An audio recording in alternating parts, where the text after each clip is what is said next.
Good evening, everyone. I hope you all can hear me.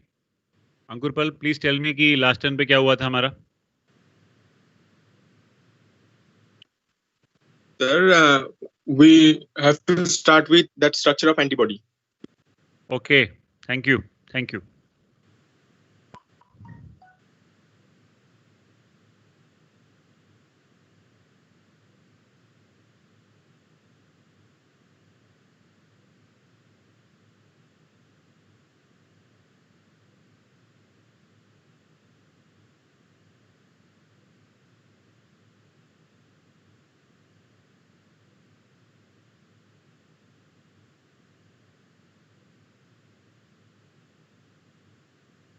This is the antibody molecule. इसका वैसे एक structure जो है वो हमारे एनसीईआरटी में भी बना हुआ है, लेकिन थोड़ा सा एडिशन किया हुआ है स्ट्रक्चर के अंदर.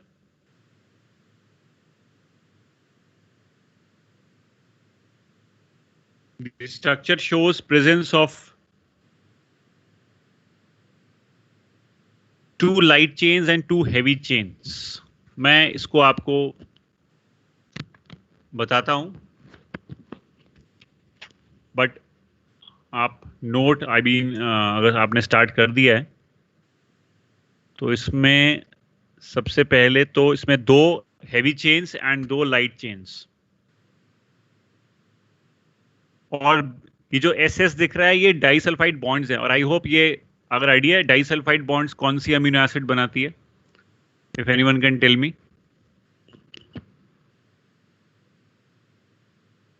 Methionine. Ranankur. Yes Ranankur sir. Wrong. नहीं, मिथ्योनिन नहीं बनाती राणांकुर.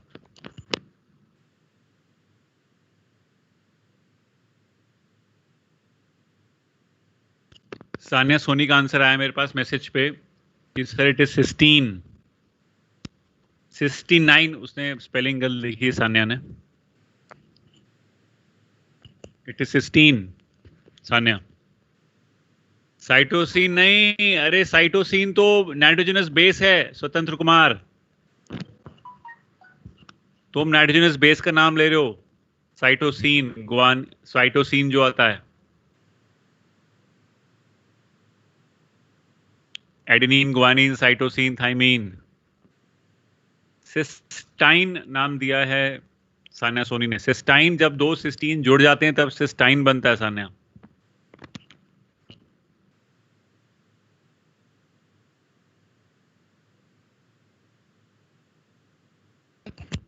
जब दो सिस्टीन, नहीं, जो तुमने स्पेलिंग लिखी है ना, ये दो सिस्टीन के जुड़ने को सिस्टाइन कहते हैं.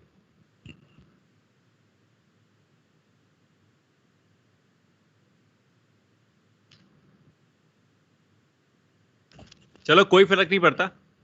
अच्छा, एक बार स्पेलिंग गलत लिखी तभी तो ठीक होगी.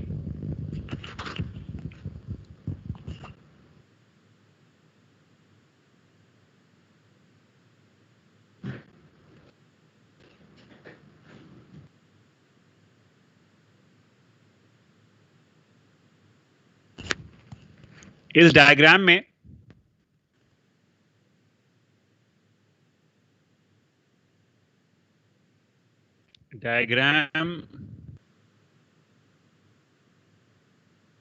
समझ में आ रहा है या दोबारा बनाएं?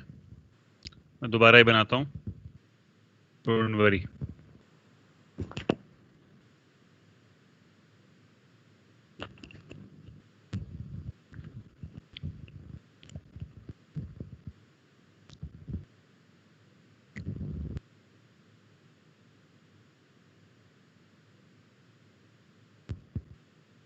देखिए डायग्राम में क्या है. डायग्राम वही शो करूंगा, लेकिन समझा देता हूं आपको.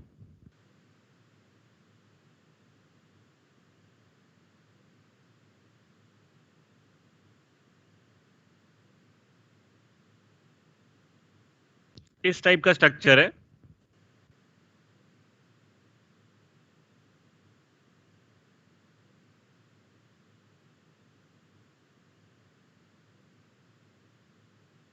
a structure like this. Okay और इसमें ना आप डाइसल्फाइड बॉन्ड्स पुट करते हैं, लेकिन उससे पहले मैं हैवी चेन लाइट चेन बोल दूं जरा. ये है लाइट चेन,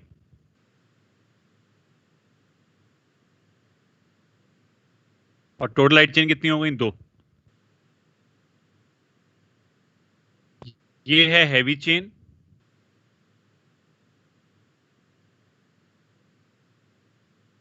ये भी कितने हो गए? 2. 2 light chain, 2 heavy chain. Heavy chain बड़ी है, लाइट चेन छोटी है, बात खत्म. और दोनों के बीच में डाइसल्फाइड बॉन्ड,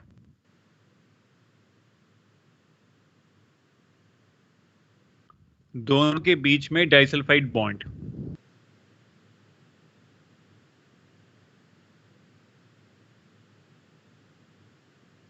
ये डाइसल्फाइड बॉन्ड हैवी चेन्स के बीच में,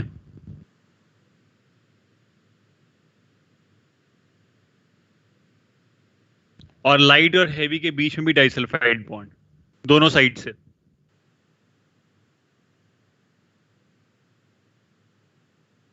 आ गया सबको समझ में? और कुछ इंट्रा चेन डाइसल्फाइड बॉन्ड भी हैं, वो हम लगा लेंगे, कोई नहीं. बट मैं उससे पहले ना एक एडिशनल चीज बताना चाहता हूं कि लाइट चेन का जो आगे वाला आधा हिस्सा है इतना, और सिमिलरली हैवी चेन का जो आगे वाला इतना हिस्सा है, इधर से और सेम इधर से आगे का जो थोड़ा सा हैवी चेन का जो पोर्शन है, और लाइट चेन का लगभग हाफ पोर्शन, इतना पोर्शन, इतने पोर्शन का एक नाम होता है. प्रोटीन है ये, पॉलीपेप्टाइड्स हैं, पेप्टाइड्स या पॉलीपेप्टाइड्स जो आगे जुड़े हुए हैं. जुड़े हुए किससे हैं? डाइसल्फाइड बॉन्ड से. अब मैं क्या करता हूं कि इतने पोर्शन को मैं एक नाम देता हूं, ठीक है. और मैंने इतने पोर्शन को नाम दे दिया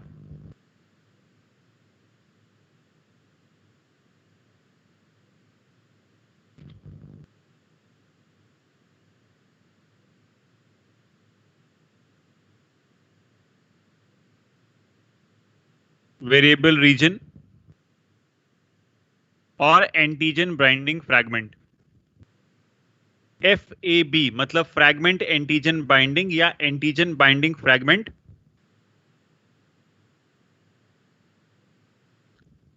और भगवान की दया से एक नाम और देता हूं, पैराटोप. ओके, तो पैराटोप, FAB, वेरिएबल रीजन, तीनों एक ही चीज है. तीनों एक ही चीजें हैं, तीनों एक ही नेम्स हैं, but it is a part of light chain also and heavy chain also. मतलब लाइट चेन का आगे वाला हिस्सा और हैवी चेन का भी आगे वाला पोर्शन, ये वेरिएबल सेगमेंट, वेरिएबल रीजन कहलाता है. और क्यों बोल रहे हैं वेरिएबल, इसका मीनिंग मैं बता दूंगा अभी, इसका मतलब भी मैं बता दूंगा कि वेरिएबल इसमें बोल क्यों रहे हैं यहां पे, मैं ये भी बता दूंगा. लेकिन अभी नाम दे देता हूं, ठीक है. और अब जितना पोर्शन बच गया है, अब यहां तक एंटीबॉडी है तो इतना पोर्शन बच गया. तो अब जो ये इतना पोर्शन बच गया है ना, ये अलग है.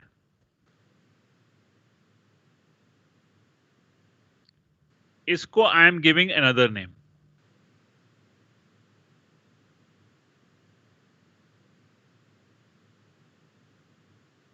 Constant region.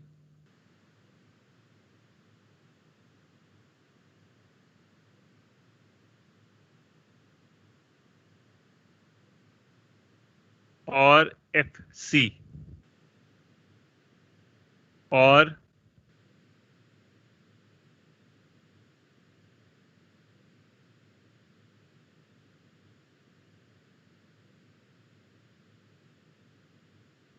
Crystalline fragment.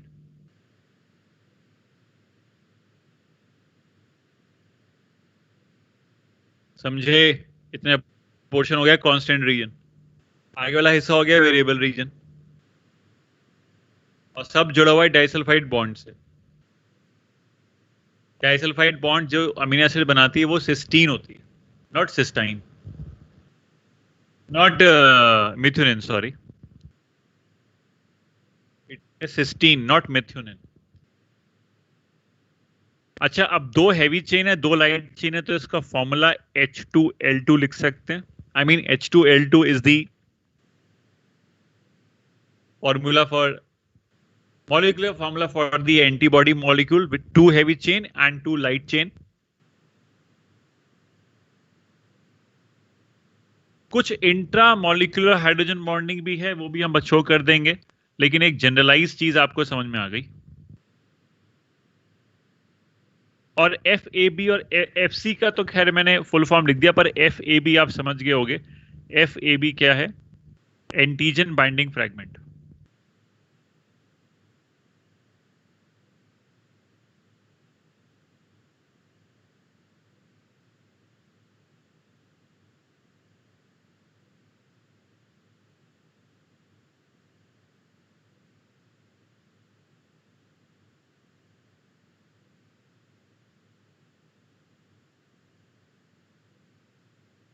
ठीक है, तो एंटीजन बाइंडिंग फ्रैगमेंट और पैराटोप, FAB, वेरिएबल रीजन, सब ये एक ही नाम है।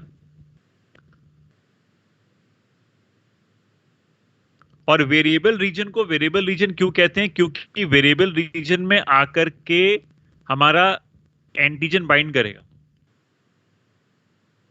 और ये एंटीजन टू एंटीजन वेरी करेगा। भाई एंटीबॉडी स्पेसिफिक होती है ना, एंटीजन टू एंटीजन वेरी करती है।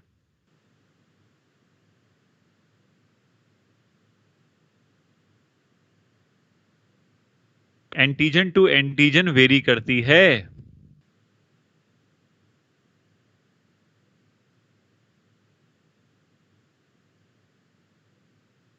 इसलिए इसको वेरिएबल रीजन कहते हैं। अब सीधी सी बात है, अगर कोई एंटीबॉडी निमोनिया के लिए वर्क कर रही है, तो सेम एंटीबॉडी ट्यूबरकुलोसिस के लिए थोड़ी वर्क कर पाएगी।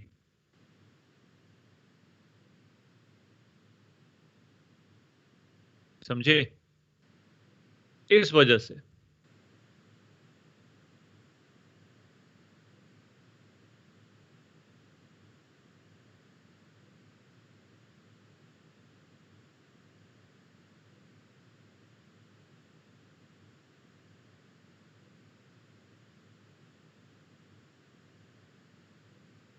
जो इंट्रा चेन मॉलिक्यूलर बॉन्डिंग है उसको हम ऐसे बना सकते हैं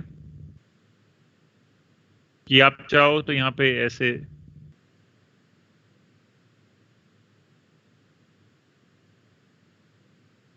ये डाइसल्फाइड दो लग जाएंगे और दो अंदर भी लग जाएंगे,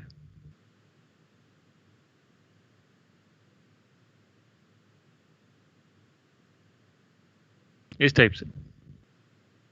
मतलब ये इंट्रा चेन है, विद इन द चेन।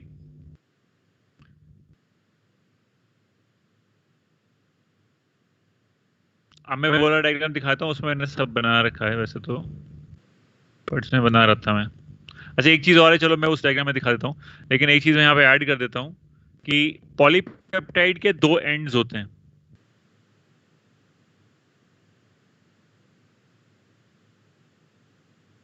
एक अमीनो एंड, एक carboxyl and. I hope biomolecule याद है। अगर बायोमोलिक्यूल वाला चैप्टर याद है तो उसमें मैंने बताया हुआ है कि पॉलीपेप्टाइड के दो एंड्स होते हैं, एक अमीनो एंड, एक carboxylic and, if you remember this thing.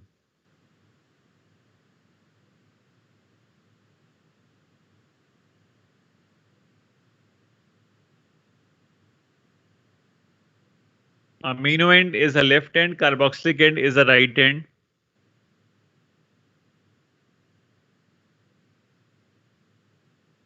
है ना? अमीनो एंड पे फर्स्ट अमीनो एसिड होती है, कार्बोक्सिलिक एंड पे लास्ट अमीनो एसिड होती है.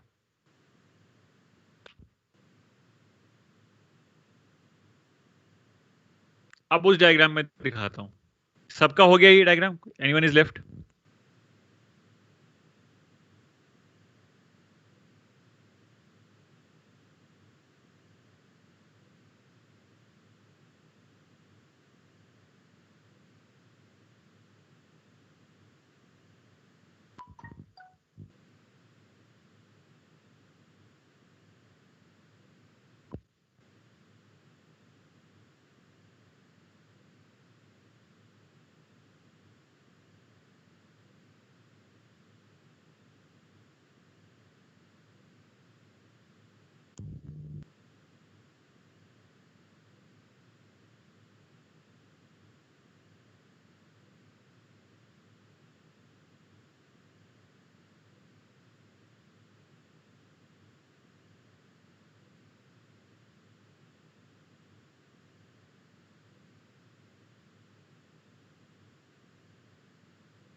Disulphide bonds, intrachain disulphide bonds है ना,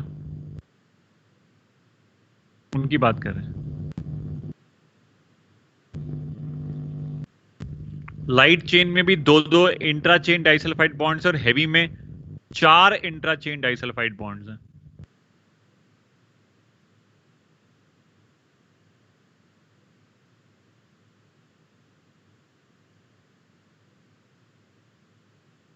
और एंटीजन आकर के वेरिएबल सेगमेंट में बाइंड करेगा.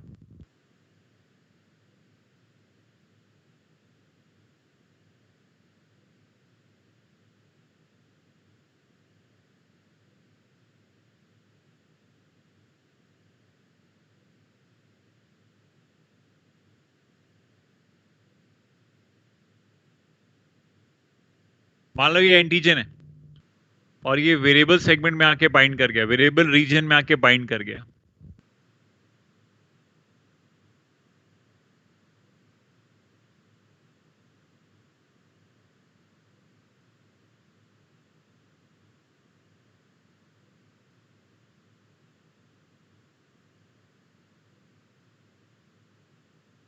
एंटीजन हमेशा वेरिएबल रीजन में ही बाइंड करेगा, हमेशा.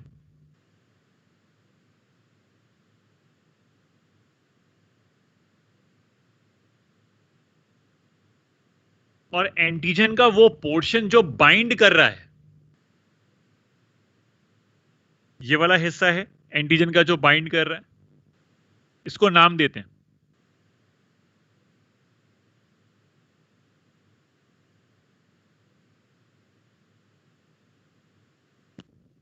एपिटोप.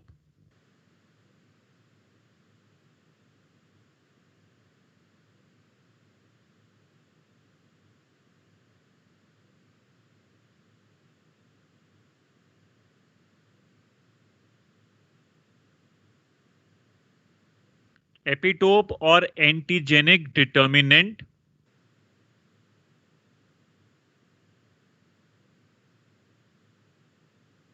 Of antigen. एंटीजन का एपिटोप होता है.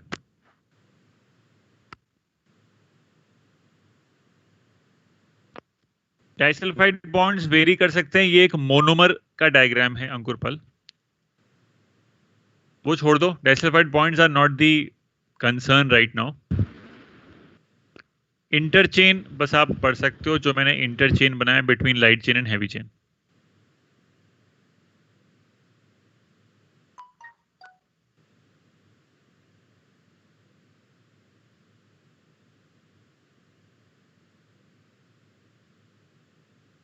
एपिटोप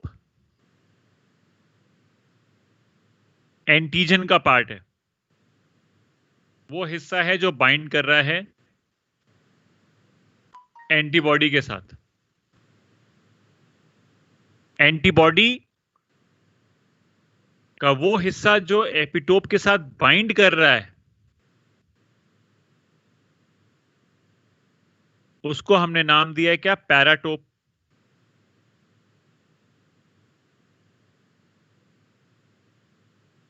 मतलब पैराटोप ऑफ, देखो पैराटोप नाम दिया ना, ये लेफ्ट में लिखा हुआ paratope.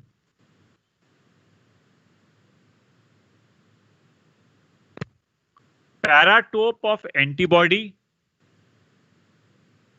binds with epitope of antigen. Paratope of antibody binds with epitope of antigen. Antigen के पास जो स्ट्रक्चर होता है वो एपिटोप है, और एंटीबॉडी के पास जो रीजन है वो पैराटोप है। पैराटोप को वेरिएबल रीजन भी कहते हैं। इसमें वेरिएबल सेगमेंट दोनों का है, लाइट चेन का भी और हैवी चेन का भी।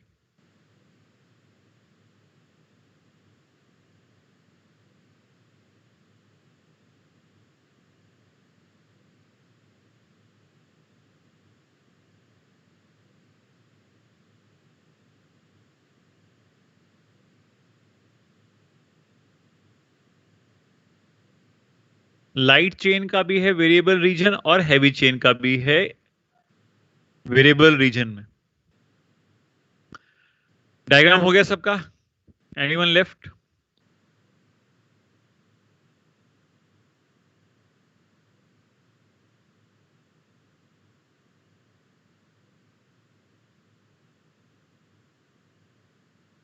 तो अब मैं ये पूछने चाह रहा था कि इस पूरी एंटीबॉडी में आपको कितने वेरिएबल रीजन्स और कितने कांस्टेंट रीजन दिख रहे हैं?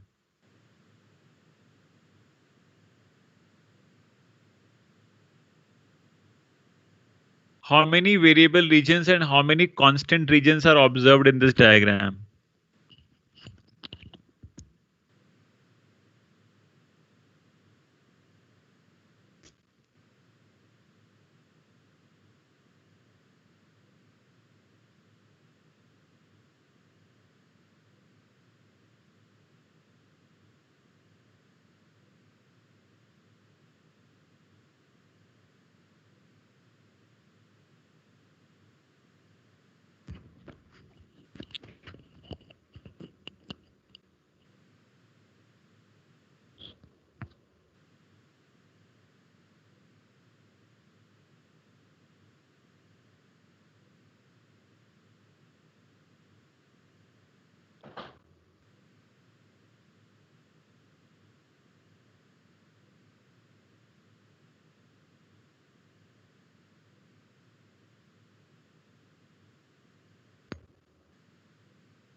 To variables, two constant, two variables, one constant, बहुत सारे आंसर्स आ गए।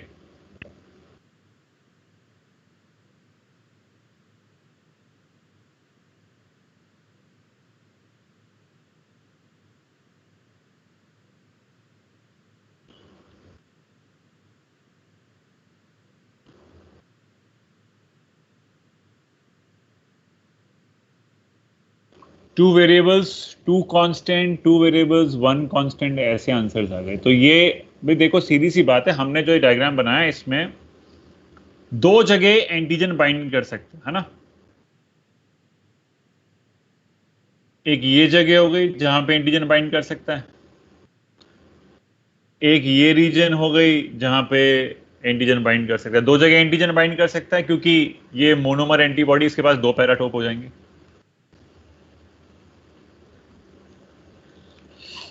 तो फिर बस दो वेरिएबल हो गए, दो वेरिएबल हो गए तो पक्का हो गया, दो वेरिएबल रीजन है ये तो चीज क्लियर हो जाती है। लेकिन जहां तक हम बात करते हैं कांस्टेंट रीजन की,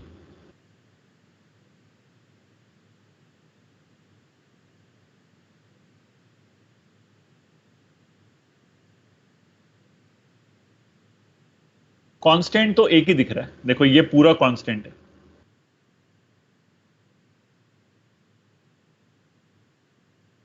this complete is one constant.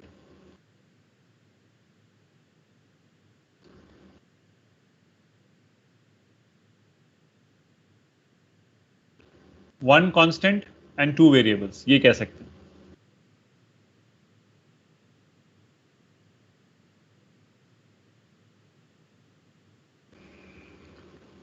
So in a monomer antibody,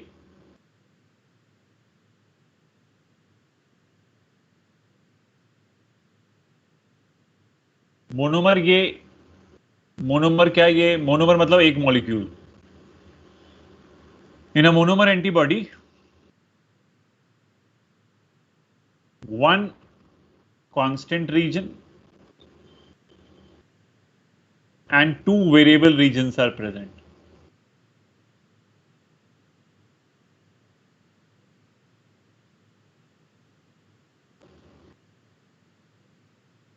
This is what we have to remember. ठीक है. एंड सेकेंडली, एक बात और, जो वेरिएबल रीजन है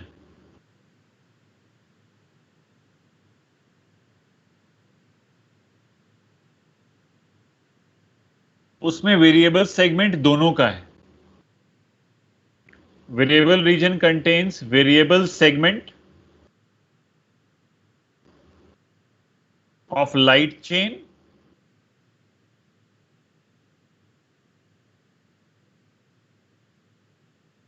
and variable segment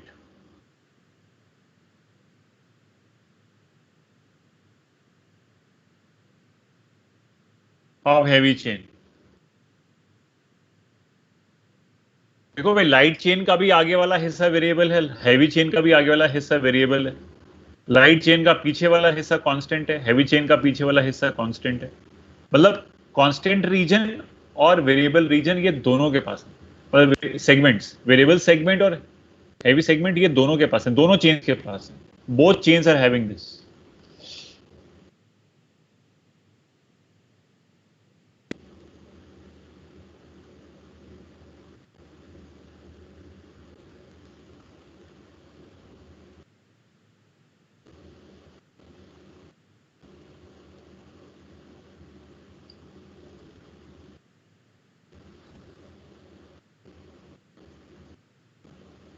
variable region vary करेगा फ्रॉम एंटीजन टू एंटीजन, क्योंकि antigen ही वेरी कर रहा है, तो वेरिएबल रीजन को भी वेरी करना पड़ेगा. अगर किसी एंटीबॉडी मॉलिक्यूल को एंटीजन को पकड़ना है तो उसका वेरिएबल रीजन वेरी करेगा, हर एंटीजन से वेरी करेगा. कांस्टेंट रीजन का नाम कांस्टेंट इसलिए बिकॉज वो कांस्टेंट ही रहेगा, वो चेंज नहीं करता.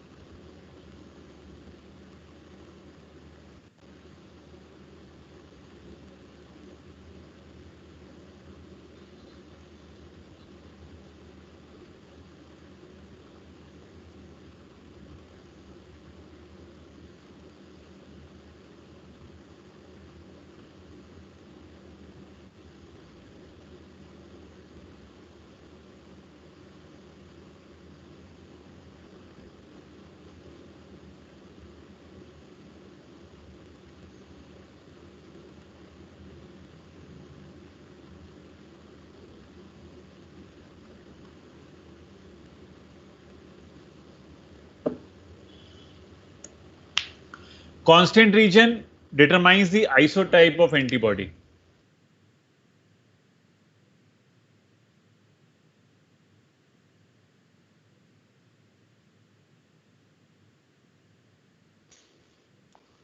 Constant region determines the isotype of antibody. Different types of antibody जो है वो constant region determine कर रहा है. डिफरेंट टाइप्स ऑफ एंटीबॉडी के वो कांस्टेंट रीजन डिटरमाइन करता है. 5 टाइप के एंटीबॉडी, पांचों में कांस्टेंट का डिफर करेगा.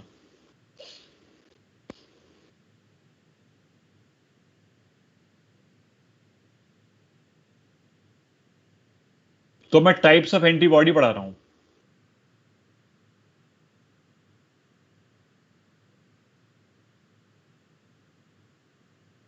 आइसोटाइप ऑफ एंटीबॉडी का मतलब वही है, टाइप्स ऑफ एंटीबॉडी, जो डिफरेंट टाइप्स ऑफ एंटीबॉडी है वो कांस्टेंट रीजन पे डिपेंड कर रहा है।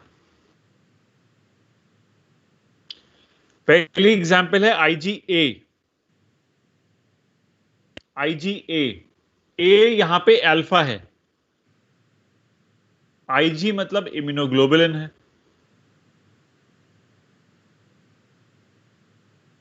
आईजी मतलब इम्यूनोग्लोबुलिन है। ए नाम दे दिया गया है अल्फा को, अल्फा से नाम ले लिया गया है एक्चुअली।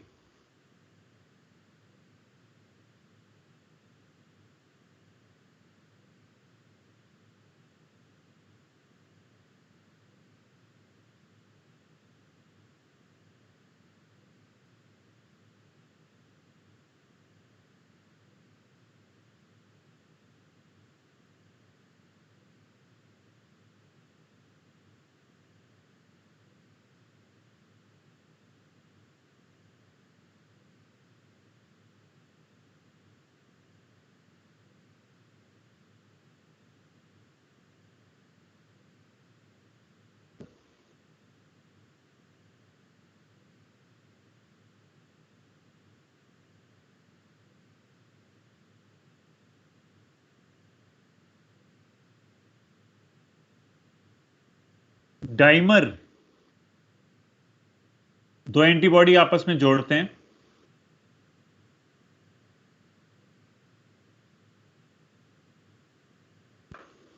जे चेन,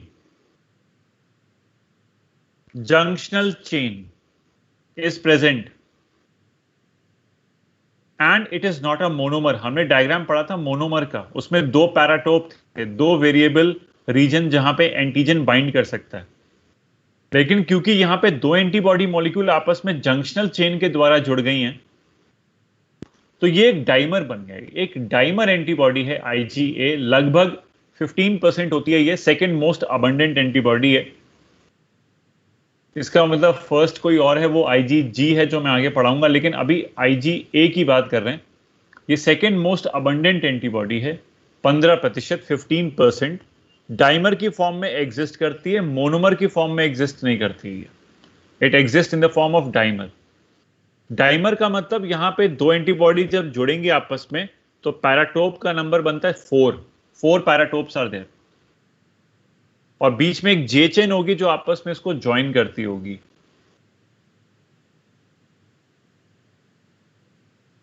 और ये एंटीबॉडी मिलती कहां पे, where this antibody molecule is found?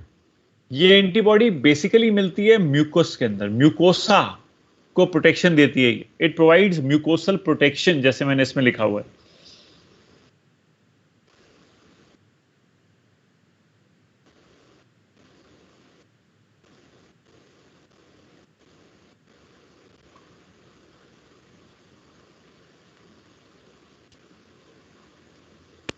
Mucus हमें कहां मिलेगा? इनहेल्ड और इंजेस्टेड पैथोजेंस। अगर हम इनहेल्ड और इंजेस्टेड पैथोजेंस की बात करेंगे, जो हम इनहेल करते हैं, कुछ भी हम इनहेल करते हैं या कुछ भी हम इंजेस्ट करते हैं, वो सब का सब जो होता है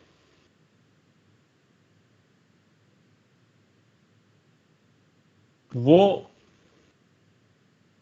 म्यूकस से कांटेक्ट रखेगा, कांटेक्ट करेगा। अगर हम इंजेस्ट करते हैं तो mucosa of the digestive tract, अगर हम इनहेल करते हैं तो mucosa of the respiratory tract. ऐसे ही म्यूकोसा हमारे रिप्रोडक्टिव ट्रैक्ट और यूरिनरी ट्रैक्ट के अंदर भी है। तो जो इंटरनल लाइनिंग है, सबने पढ़ा हुआ है, internal lining, innermost lining of the digestive tract is made up of mucosa. It is the mucus lining. तो म्यूकस लाइनिंग मतलब उसमें म्यूकस है और म्यूकस की एंटीबॉडी है ये। कुछ भी हम इंजेस्ट करते हैं, कुछ भी हम इनहेल करते हैं, सबसे पहले ये एंटीबॉडी उसको पकड़ेगी। मतलब कुछ भी अगर हमारे म्यूकोसा के थ्रू एंटर करने की कोशिश करेगा, वो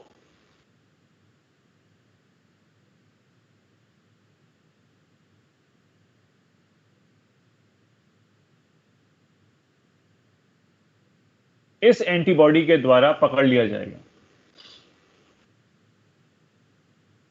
तभी मैंने इसमें मेंशन की कि प्रोवाइड्स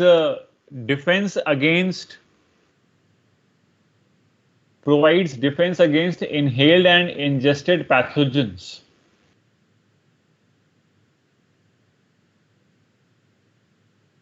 और ये एंटीबॉडी सिक्रीशंस के अंदर होती है, यानी म्यूकस एक सिक्रीशन है, उसके अंदर ये एंटीबॉडी होती है। और उसके अलावा ये मिल्क की एंटीबॉडी है,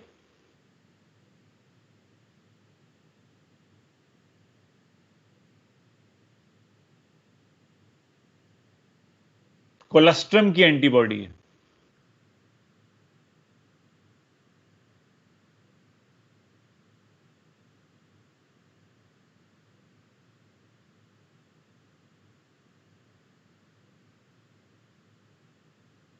सलाइवा की एंटीबॉडी है।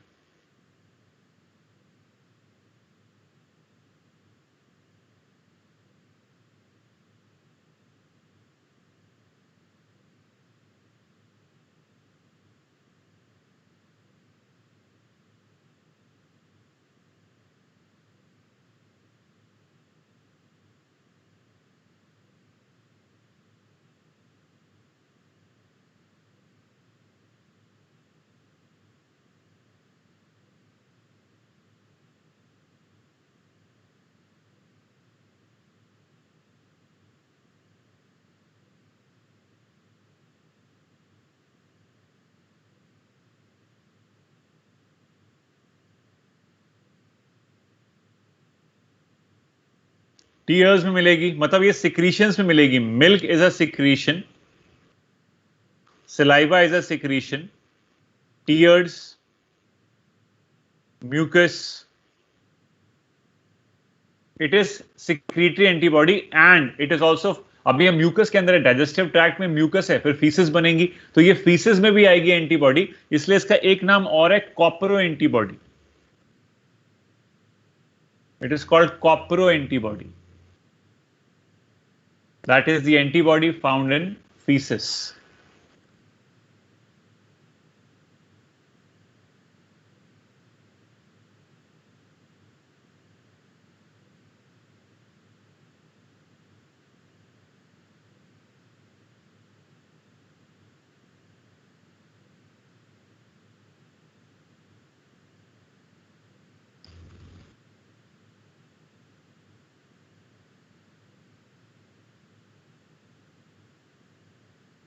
Second is IgD.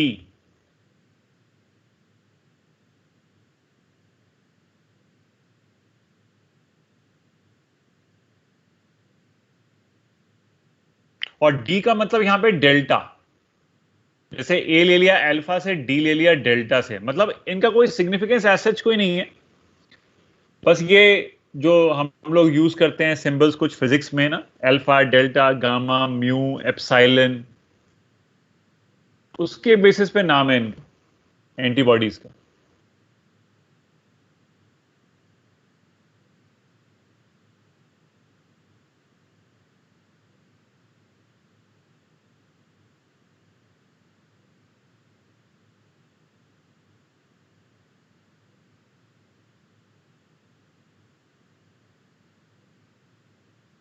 आईजीडी ये मोनोमर है, इसमें दो पैराटोप होंगे, ज्यादा परसेंटेज नहीं है, कम है, ठीक ठाक, मतलब बहुत ही कम, लेस देन 1%, ज्यादा कॉन्सेंट्रेशन नहीं है। मेम्ब्रेन बाउंड एंटीबॉडी है, जो मैंने एक पॉइंट बीच में लिखा हुआ है, membrane bound antibody.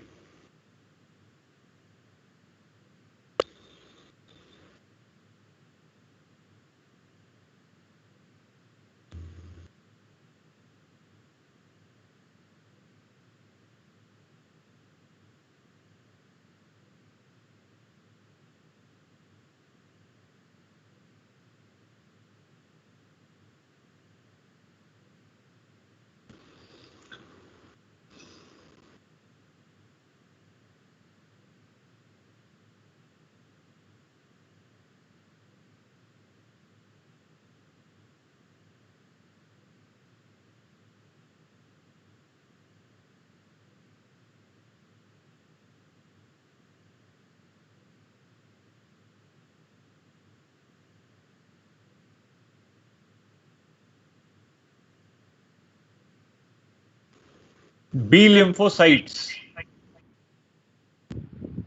B lymphocytes की सरफेस पे प्रेजेंट होगी। बी लिम्फोसाइट्स, बी लिम्फोसाइट्स की सरफेस पे प्रेजेंट होगी IgD.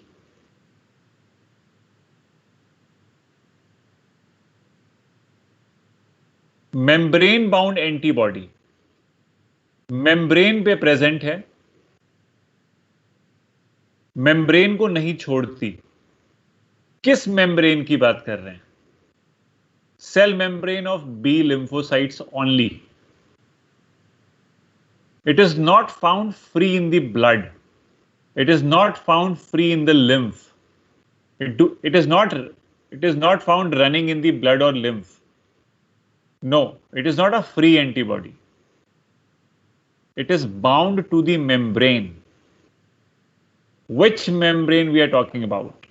The membrane of B lymphocytes. Surface of B cells पे present, जैसा कि आप देख सकते हो इसमें कि मैंने बना रखी है बी सेल के ऊपर। इफ यू सी इट ना, तो ये जो बी सेल हमने ड्रॉ किया हुआ है, इसके ऊपर ये आईजीडी एंटीबॉडी हमने ड्रॉ कर दी है जो बी सेल की सरफेस पे है, और ये एंटीजन रिसीव करती है। जैसे कि लेफ्ट में देख रहे हो कि मैंने एक पिंक कलर से ये एंटीजन ड्रॉ किया हुआ है और एरो लगा दिया कि एंटीजन रिसीव हुआ, antigen is received by this antibody IgD and it will stimulate B cell. This is the antibody which stimulates the B lymphocyte upon receiving the antigen, and upon stimulation what B lymphocytes will do then? B lymphocytes will convert into plasma cells. Plasma cells will produce other antibodies.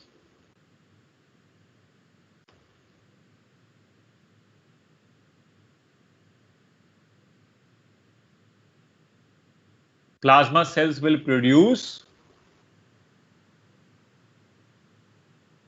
other antibodies, क्योंकि B lymphocyte का काम है antibody बनाना। IgG है, IgM है, IgA है, IgE है, और भी तो एंटीबॉडीज है ना। उन सब एंटीबॉडीज को बनाना बी लिम्फोसाइट का काम है।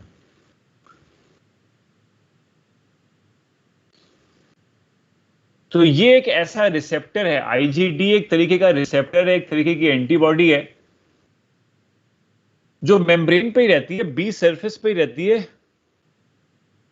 और it will stimulate the B lymphocyte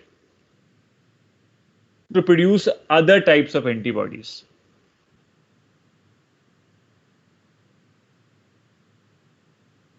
ठीक है।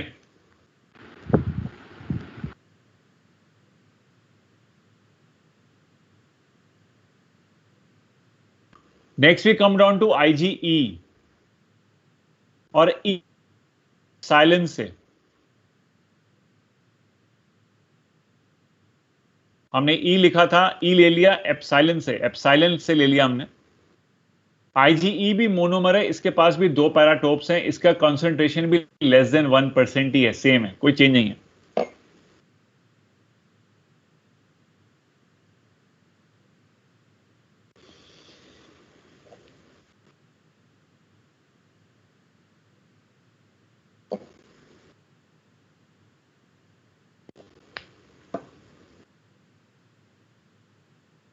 लेकिन IgE के साथ एक बात क्या है कि it's a mediator in allergic response. ये एलर्जी की एंटीबॉडी है। It is antibody of allergy. IgE is antibody of allergy.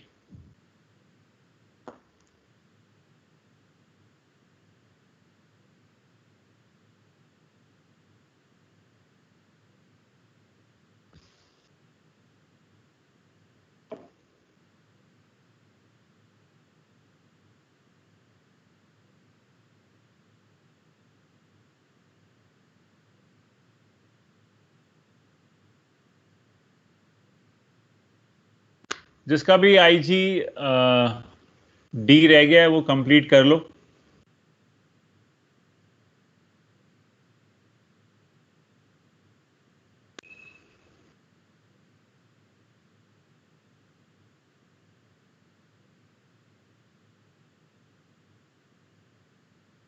हो गया कुणाल?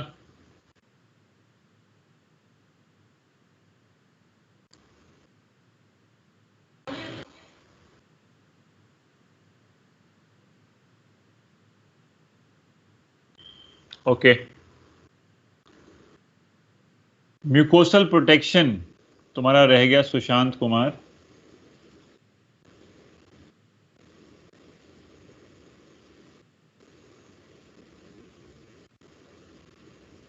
ये लीजिए सुशांत कुमार,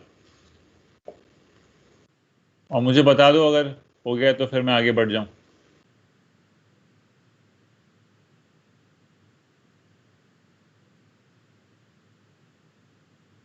ओके,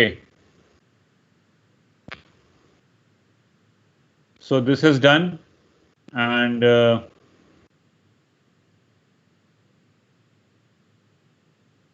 IgD हो गया, IgE पे आ गए। अब IgE is a mediator in allergic response. ये एलर्जी वाली एंटीबॉडी है,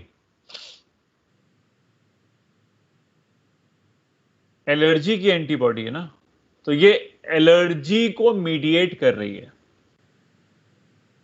मतलब ये किसी एलर्जिक पर्सन में, अगर किसी पर्सन को एलर्जी है तो उसको हो जाए, उसके पास ये एंटीबॉडी एक्सेसिव अमाउंट में प्रेजेंट हो जाएगी बॉडी में।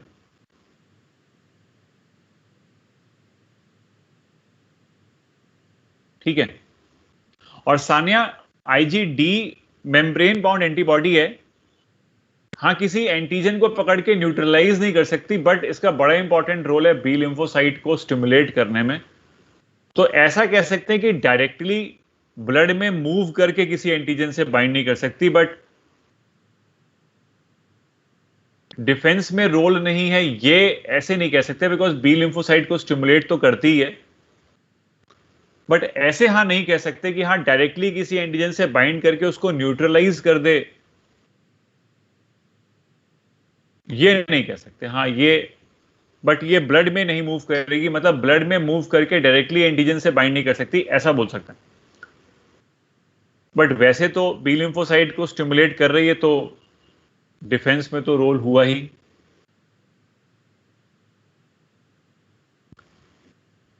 अगर मैं कह रहा हूं कि IgE एलर्जी मीडिएट करती है, तो पहली बात तो हमको ये याद होना चाहिए कि हमारे एलर्जी का केमिकल कौन सा है, और एलर्जी का केमिकल है histamine. Histamine histamine is the chemical of allergy. तो IgE क्या करेगा, वो हिस्टामीन सिक्रीटिंग सेल्स को, यानी मास्ट सेल्स को स्टिमुलेट कर देती है, और हिस्टामीन फिर डायलेशन करेगा, और एलर्जिक सिम्टम्स जो आएंगे, BP फॉल करेगा। उस तरीके से ये वर्क हो सकता है। बस हमें इतना ध्यान रखना है कि जो केमिकल कॉजिंग एलर्जी है हिस्टामीन, उनके प्रोडक्शन हाउस को स्टिमुलेट करना है, और हिस्टामीन का प्रोडक्शन हाउस जो है वो मास्ट सेल्स है। ये आपने क्लास 11th में ही पढ़ लिया था, तो ये कोई नई बात नहीं, ये तो पुरानी चीज है, तो पड़ी हुई चीज है, नई चीज नहीं है। फिर मैंने ना इसमें एक फैक्ट लिखा हुआ है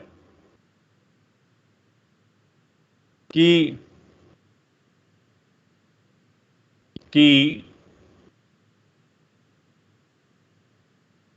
IgE was discovered by a scientist called Ishizaka.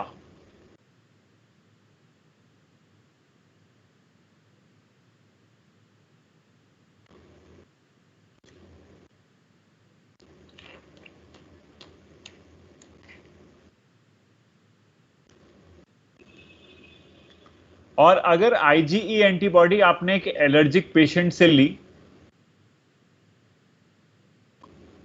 और किसी दूसरे हेल्दी पर्सन में पुट कर दी तो उसको भी सेम सिम्टम्स आते हैं।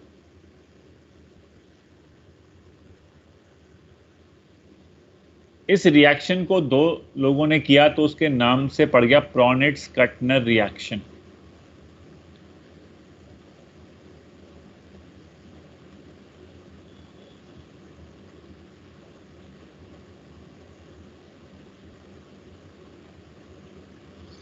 समझ गए आप लोग?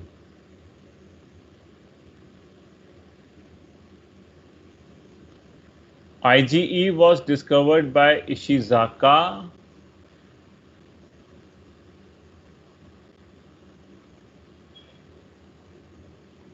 when IgE is taken from another healthy individual, another allergic person. IgE is taken from an allergic person and injected into a healthy individual, then that healthy individual develops the same allergic symptoms.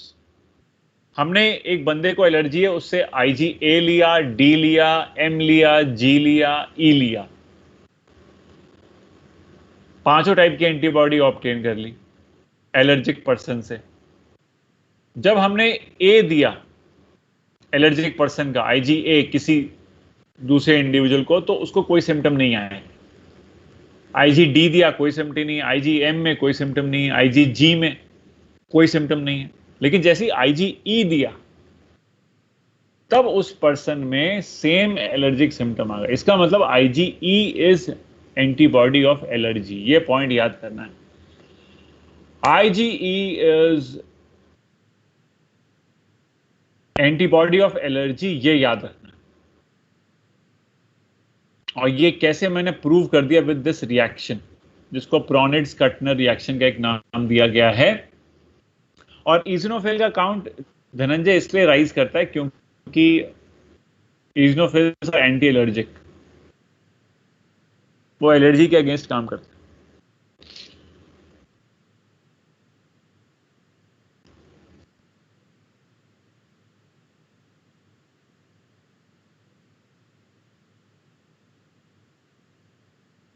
Let's take on IgG.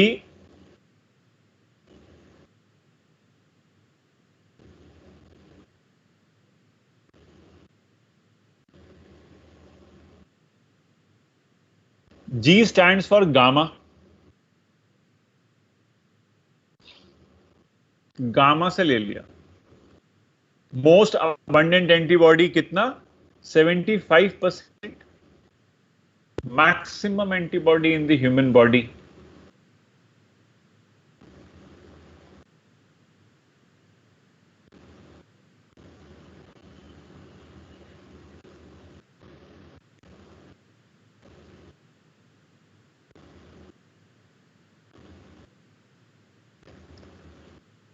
Monomer antibody. और जो आपने ऊपर structure पढ़ा है, 2 heavy chain, 2 light chain, variable region, constant region, जो आपने ऊपर structure पढ़ा है ना, वो इसी का था IgG, जिसको मॉडल एंटीबॉडी की तरह ट्रीट करके इसके स्ट्रक्चर को स्टडी किया जाता है। बिकॉज सबसे अबंडेंट एंटीबॉडी इजी अवेलेबल है, इजी अवेलेबल हो जाती है, तो उसका स्ट्रक्चर हमने स्टडी किया। मोनोमर एंटीबॉडी जो है ये IgG। इस मोनोमर एंटीबॉडी IgG का हमने स्ट्रक्चर डिस्कस किया।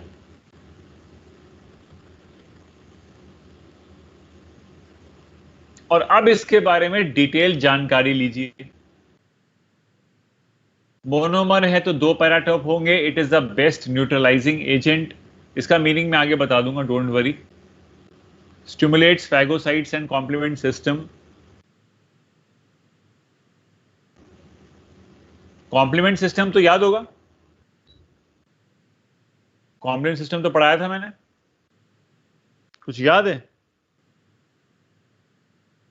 Complement system is a system of 30 proteins which create pores in the microbial wall.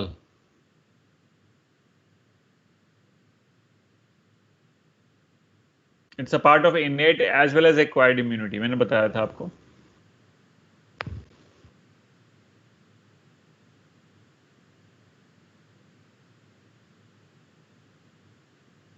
It is only antibody IgG that can cross placenta.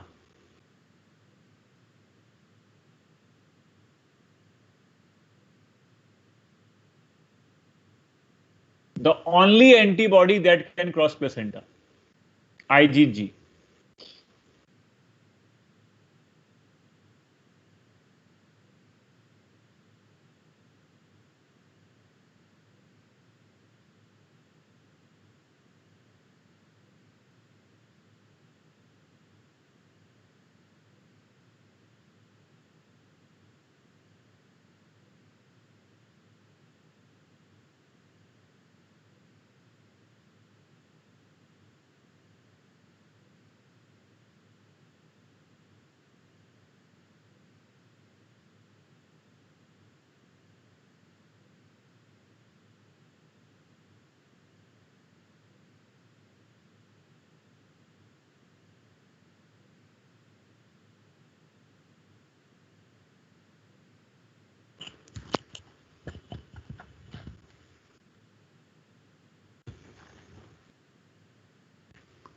अब अगर कोई एंटीबॉडी प्लेसेंटा को cross करती है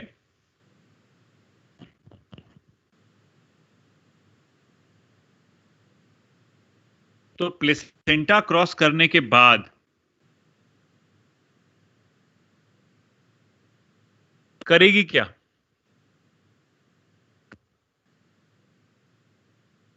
immunity देगी. किसको देगी इम्यूनिटी? फीटस को. तुमको अभी मैंने ऊपर पढ़ा था कि एक एंटीबॉडी मिल्क में भी होती है जो मदर से चाइल्ड को मिलती है. कौन सी पढ़ाई थी? और ये तुमको मैंने वैसे पढ़ा चुका हूं. ह्यूमन रिप्रोडक्शन में तुमने मिल्क में कोलेस्ट्रम में भी पढ़ते हो ना. You study there also. IgA. Correct. बिल्कुल सही है. करेक्ट. बिल्कुल सही. करेक्ट. तो IgA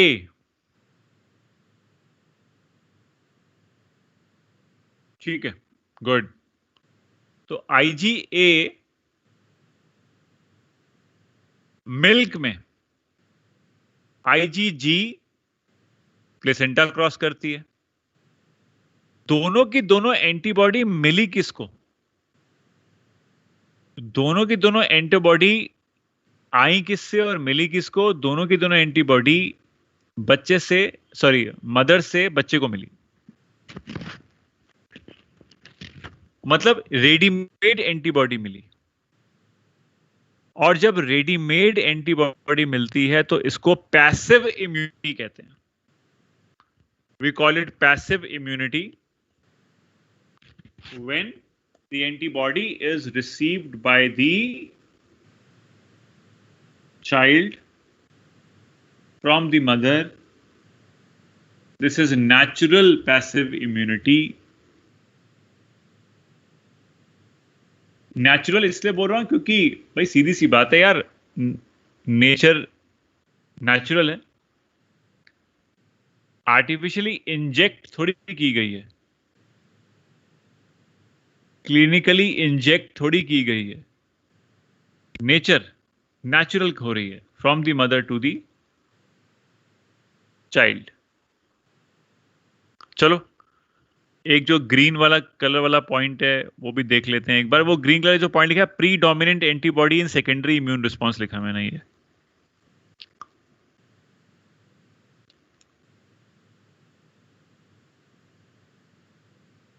एक्चुअली दो टाइप के रिस्पॉन्स होते हैं, primary immune response and secondary immune response.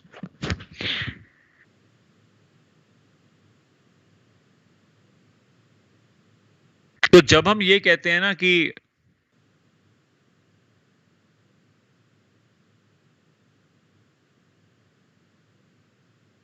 Antigen first time introduce हुआ है बॉडी के अंदर,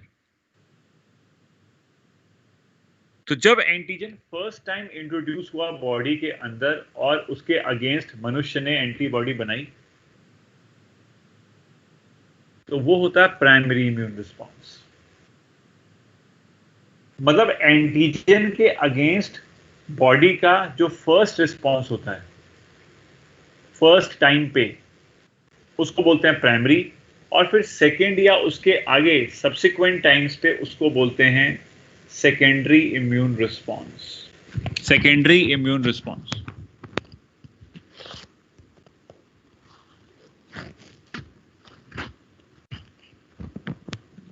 समझे? फिलहाल ये आगे आएगा, डोंट वरी, बस पॉइंट लिखा था तो मैंने मीनिंग बता दिया। सेकेंडरी का मतलब होता है जब एंटीजन का सेकेंड या सेकेंड अटैक हो, सिंपली। फर्स्ट अटैक पे नहीं, फर्स्ट अटैक प्राइमरी बोलते हैं। प्राइमरी की एंटीबॉडी, दूसरी आईजीएम जो नीचे लिखी हुई है। आइए वही पढ़ते हैं अब।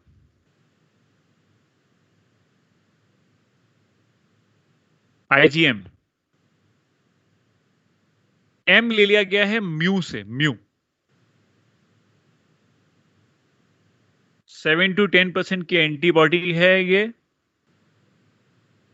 मतलब कि सबसे अबंडेंट पड़ी आपने आईजीजी 75%, फिर सेकेंड मोस्ट अबंडेंट पड़ी आईजीए 15%, और आप पढ़ रहे हो आईजीएम थर्ड पोजीशन पे 7 to 10%।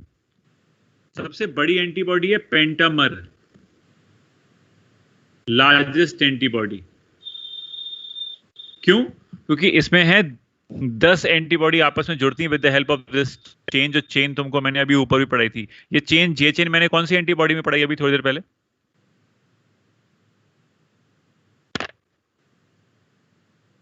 IgA. J chain, IgA में, जे चेन। हाँ आईजीए में जे चेन पढ़ा है मैंने आपको। ठीक है, good. IgA is the answer. I received the answers as well. ठीक है, सब लोग ध्यान से सुन रहे हैं, दैट्स गुड। तो अब यहां भी है आईजी एम में भी है जे चेन। इसका काम है activation of B sales, activation of complement system. ये आईजीजी का भी काम था।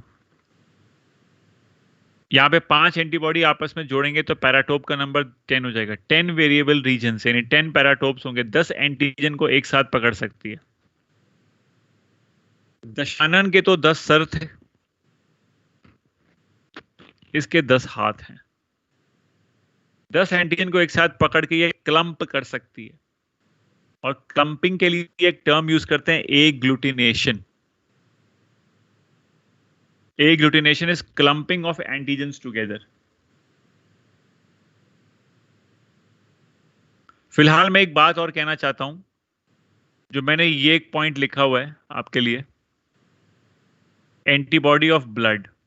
नोट कर लिया होगा ना ऊपर जो पॉइंट है 7 to 10% के साथ। एंटीबॉडी ऑफ ब्लड है ये, आईजीएम। जैसे अगर तुम्हारे पास बी ब्लड ग्रुप है तो तुम्हारी एंटीबॉडी कौन सी होती है? आईजीए। याद आ रहा होगा ये बात। अगर हमारे पास ए ब्लड ग्रुप होता है तो हमारी एंटीबॉडी कौन सी होती है? Anti B. ये भी बात याद आ रही होगी, 11 में पढ़ा था, और या तुमने अभी भी पढ़ लिया होगा जेनेटिक्स में, codominance, multiple allelism, ABO blood group system, तो रिवाइज हो गया होगा। तो पॉइंट इज दिस कि जो हम पढ़ते हैं कि हमारे ब्लड ग्रुप के पास ये वाली एंटीबॉडी होती है,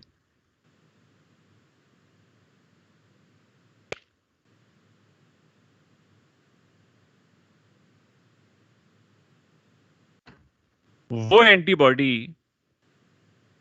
एक्चुअल में आईजीएम होती है। मतलब अगर मैं कहता हूं कि मेरे ब्लड में एंटीबॉडी बी है तो that is the IgM we are talking about. मैं ये बताना चाहता हूं जो तुम्हें क्लियर होना चाहिए।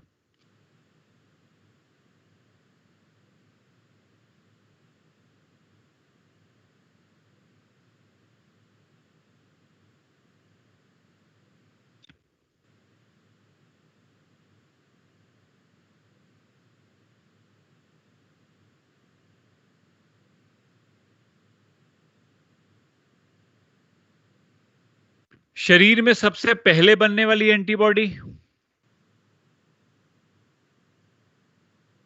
या एम्ब्रियो में सबसे पहले बनने वाली एंटीबॉडी? यानी सबसे पुरानी एंटीबॉडी या सबसे पहली एंटीबॉडी, एक ही बात हो गई। जो सबसे पहली होगी सबसे पुरानी भी है। या एंटीजन के लिए बात करूं कि कोई भी एंटीजन बॉडी में एंटर करता है, सबसे पहली एंटीबॉडी यही है, आईजीएम। किसी भी इंफेक्शन के साइट पे सबसे पहले पहुंचने वाली एंटीबॉडी, सब आईजीएम, सारे आंसर आईजीएम। सबसे पहले बनने वाली, सबसे पहले पहुंचने वाली, एम्ब्रियो में सबसे पहले बनने वाली, यानी कि सबसे पुरानी एंटीबॉडी, आईजीएम।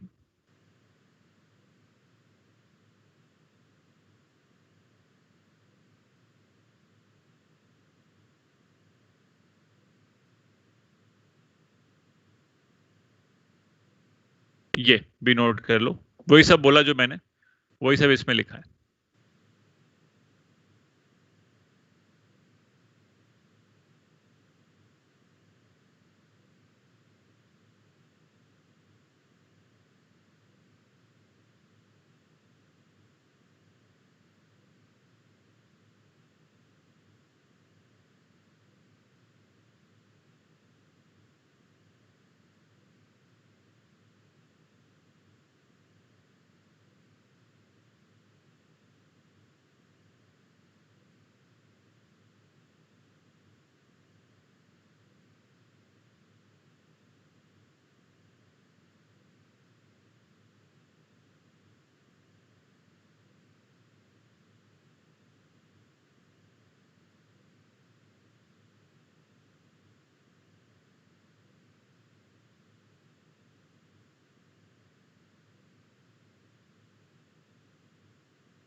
एक पॉइंट मैंने और लिखा है बीच में, इट्स अ गुड एग्लूटिनेटर।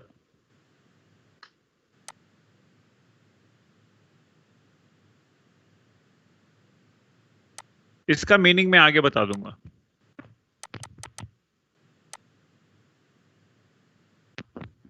अर्लीस्ट सबसे पहली,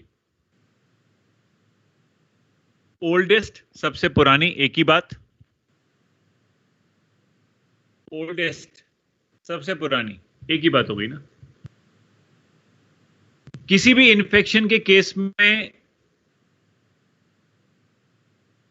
किसी भी इंफेक्शन के केस में सबसे पहले बनने वाली,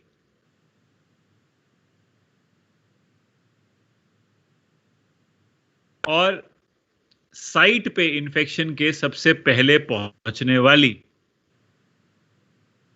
रीच करने वाली सबसे पहले, सारे के answers IgM.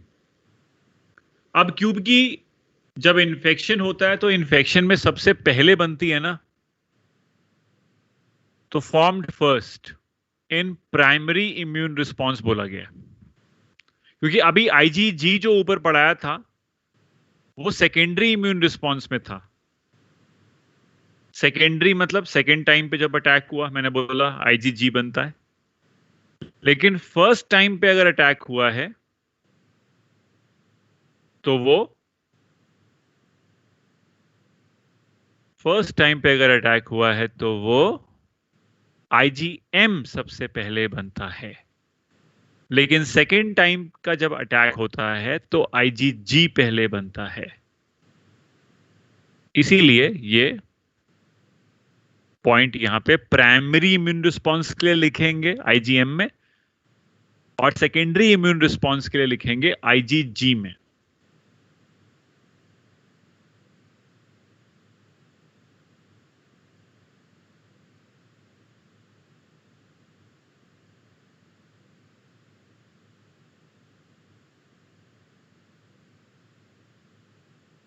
Now I have to discuss about functions of antibody, and the first function is neutralization.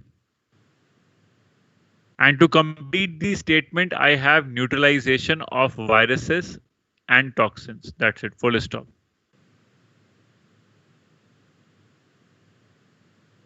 And what is meant by this? How, I mean, antibody neutralize करनी कैसे, क्या है ये फंक्शन?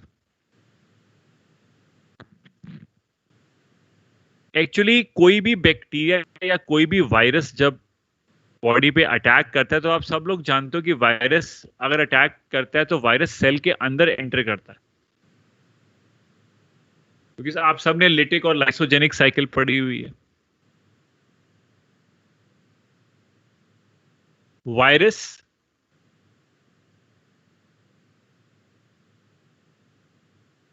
सेल के अंदर जब जाएगा तो डेफिनेटली उसको किसी ना किसी रिसेप्टर से तो बाइंड करना पड़ेगा सेल के, तभी तो वो सेल के अंदर एंट्री लेगा। और अगर वो किसी रिसेप्टर से बाइंड करके सेल के अंदर एंट्री ले रहा है वायरस, तो क्या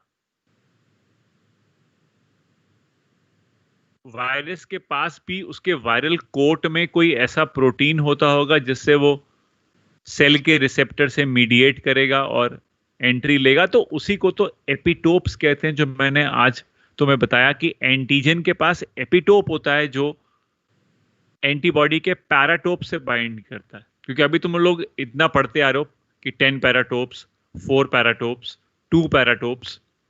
वो पैराटोप किसके हैं? एंटीबॉडी के, वेरिएबल रीजन। और वो पैराटोप एंटीजन के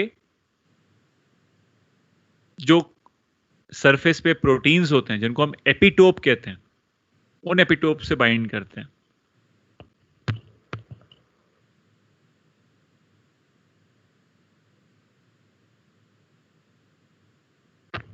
तो यहां पे देखोगे कि जो राइट साइड पे डायग्राम बना हुआ है पिंक से,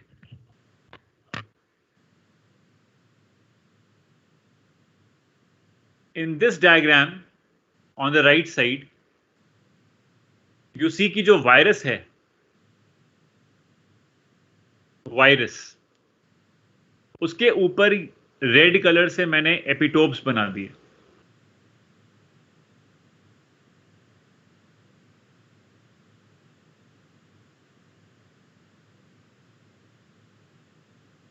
एपिटोप्स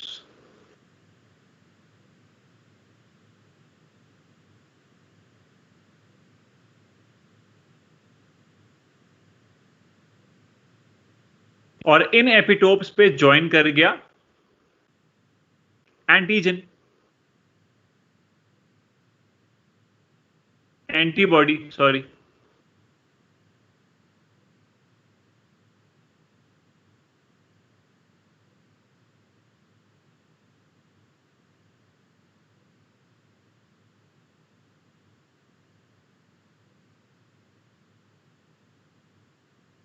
तो हर एक एपिटोप पे एंटीबॉडी लग गई। This is antibody, this is antibody, this is antibody, and that is also antibody. This is also antibody.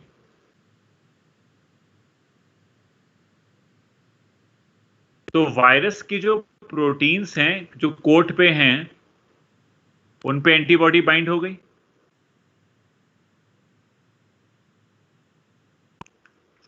और जब एंटीबॉडी बाइंड हुई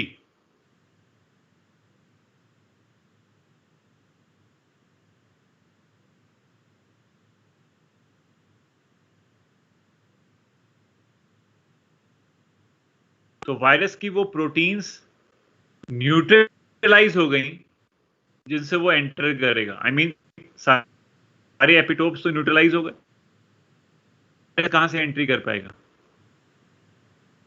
Now virus cannot enter inside, it cannot attack any cell. Why? Because all the cell proteins of the virus or the epitopes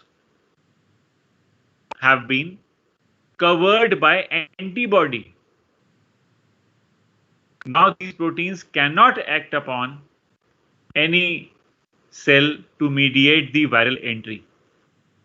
They have been blocked. These proteins have been blocked by the antibody, in the meaning that the antigen has been, the virus has been neutralized and it is performing the function. The best neutralizing agent जो मैंने ऊपर लिखवाया एक antibody के लिए, अगर आपको याद हो, मैंने ऊपर आपको एक एंटीबॉडी के लिए बेस्ट न्यूट्रलाइजिंग एजेंट स्टेटमेंट लिखवाया था, अगर नोट किया ना आपने अभी साथ साथ. IgG,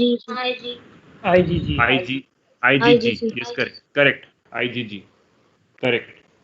तो IgG इज दैट एंटीबॉडी जिसके लिए हमने ये पॉइंट लिखा था. वेरी गुड, शाबाश, बहुत बढ़िया. ऐसे ही हुआ है, ये IgG ने सारा काम किया, मोनोमर एंटीबॉडी है. अच्छा, इसके बाद अब क्या होगा? चलो, न्यूट्रलाइजेशन तुम लोगों को समझ में आया, गुड, कि तुमने वायरस के हाथ पैर बांध दी, अब वो कुछ नहीं कर पाएगा, उसके सारे रिसेप्टर्स ब्लॉक कर दिए, अब वो कुछ नहीं कर पाएगा.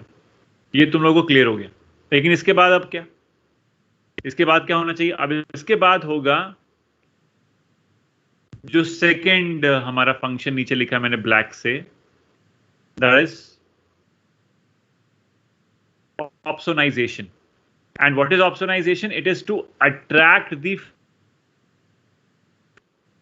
phagocytes को attract करना है.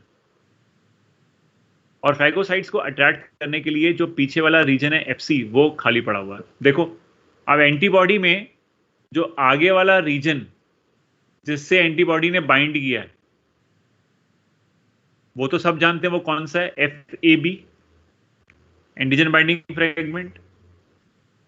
इससे बाइंड किया है एंटीबॉडी ने विद द एंटीजन. और जो पीछे रीजन खाली पड़ा हुआ है वो कौन सा हुआ? FC, crystalline fragment. सबको याद अभी पढ़ाया मैंने तुम्हें. तो FC रीजन से अब ये फैगोसाइट्स अट्रैक्ट होते हैं. और ऑब्सर्वेशन का डायग्राम मैंने ये लेफ्ट में बना दिया था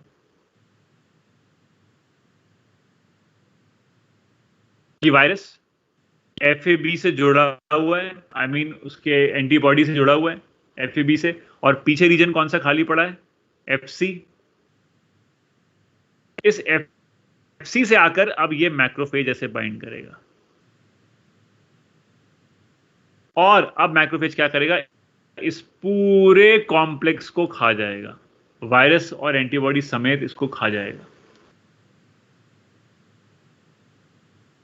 फिलहाल मैक्रोफेज को अट्रैक्ट करना जो एंटीबॉडी का फंक्शन है, उसका नाम है opsonization. Opsonization to attract the phagocyte. Ultimately तो फैगोसाइट नहीं आना है कूड़ा करकट साफ करने के लिए. जो भी एंटीजन हमारी बॉडी में आया, उसकी जो भी लाशें बिछी, उन सबको खाने का काम किसका है? उन सबको साफ करने का काम किसका है? मैक्रोफेजेस का. ये हमारे शरीर को सेल्यूलर डेब्रिस से साफ करते हैं. So function of the antibody to attract the phagocytes is called opsonization. ये हमें याद रखना चाहिए बिकॉज इस पे क्वेश्चन एग्जाम में आया हुआ है.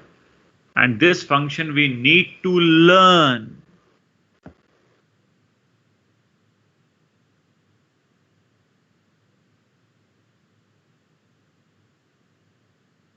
अगला फंक्शन है agglutination.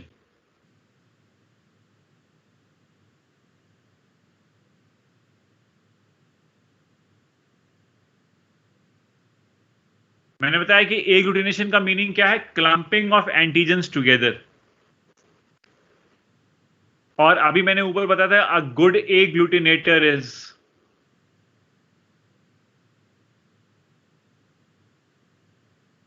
I told you a very good agglutinator, huh?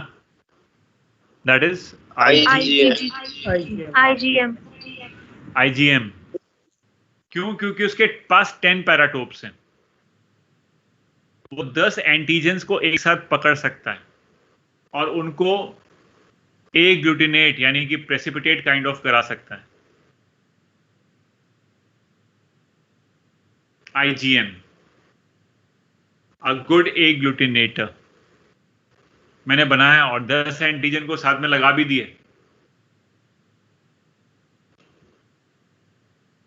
10 antigen, 10 या कुछ भी जितने भी लगाए वो जुड़ जाएंगे। और बड़े बड़े एंटीजन जब जुड़ेंगे तो फिर शब्द का प्रयोग करेंगे agglutination, clumping of the antigens together.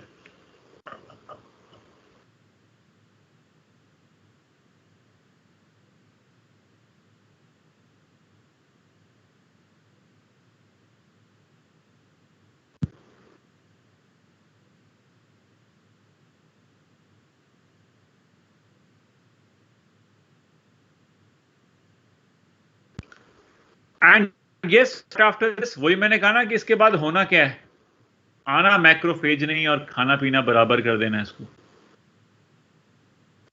जो मैंने ये वाला डायग्राम बनाया हुआ है राइट साइड में ना,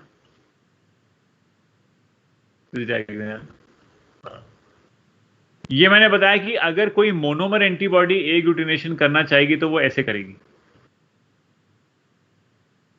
कि एक एंटीबॉडी से पहले सपोज दो एंटीजन जुड़ गए, फिर उस एंटीजन से एक एंटीबॉडी और जुड़ गई,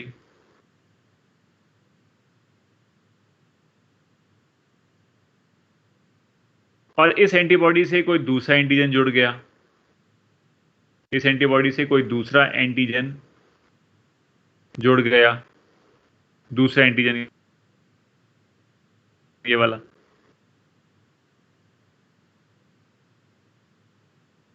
और ये किसी और एंटीबॉडी से जुड़ा। तो ये आपस में जब ऐसे इसको भी एग्लूटिनेशन कह सकते हैं। वैसे अगर ये स्मॉल एंटीजन्स हैं तो इसको प्रेसिपिटेशन वर्ड वैसे ज्यादा बेटर तरीके से यूज करते हैं। If the antigen is small enough, then we use a word precipitation, and if the antigens are bigger we can use a term agglutination. So agglutination is for the larger antigens and precipitation is for soluble or small antigens.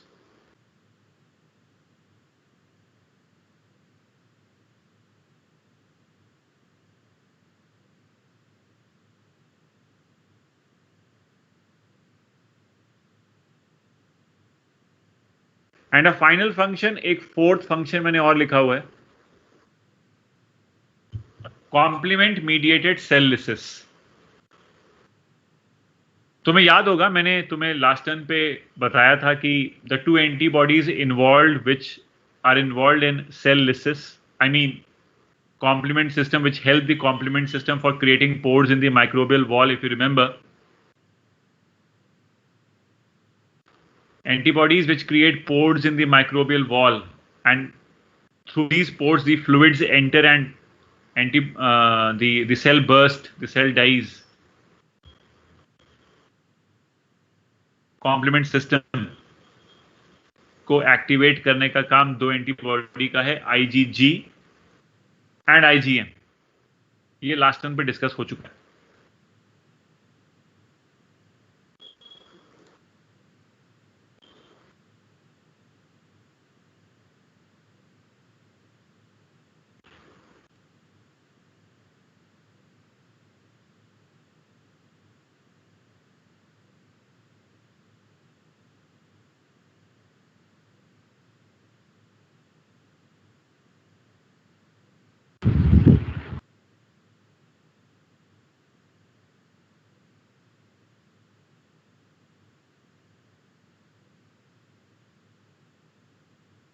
And as I told you कि अगर small antigen है हमारे पास तो we can use a term precipitation of soluble antigens. So this could be a function if the antigens are quite small.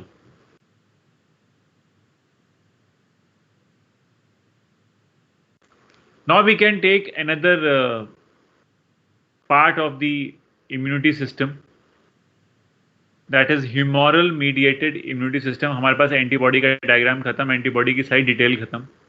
अब हम एक नए पार्ट पे चल रहे हैं इम्यूनिटी सिस्टम के, humoral mediated immunity system, HMIS या AMIS, that is antibody mediated immunity system. और ह्यूमर का मतलब तो सारे बच्चे जानते हैं, इट मींस क्या, बॉडी फ्लूइड्स। और बॉडी फ्लूइड्स में भागती है antibody.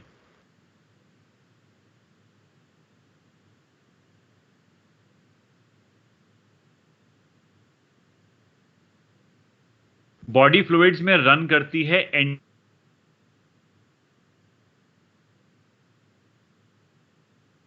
Antibody.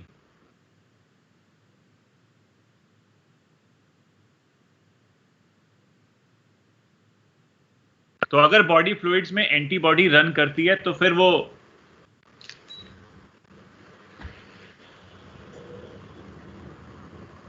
Humoral mediated immunity system के अंदर एंटीबॉडीज आएंगे।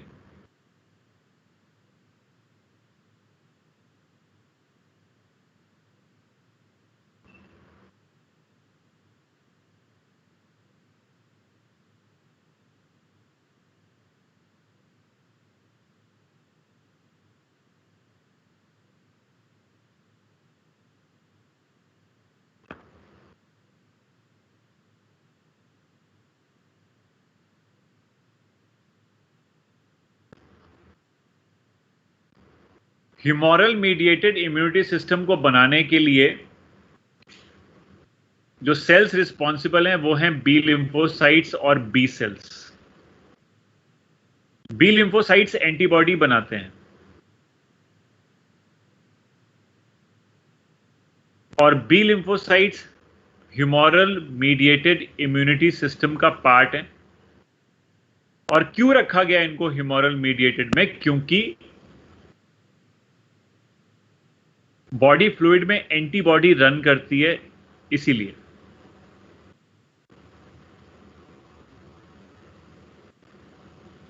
ब्लड के अंदर एंटीबॉडी भागेगी, लिम्फ के अंदर एंटीबॉडी भागेगी। ये दोनों बॉडी फ्लूइड्स हैं, तो बॉडी फ्लूइड्स को ऑक्युपाई करने वाले सिस्टम को ह्यूमोरल बोल दिया गया।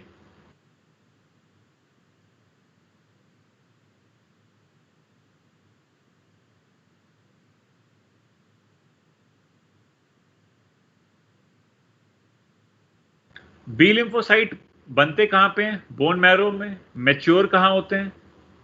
बोन मैरो में। लेकिन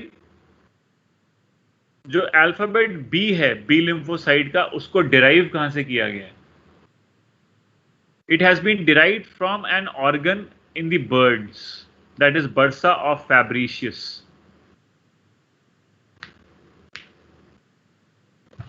bursa of Fabricius is a structure in birds जहां पे बी लिम्फोसाइट बनते हैं। और ये बी लिम्फोसाइट की जो डिस्कवरी है ना, वो बर्ड्स में हुई है।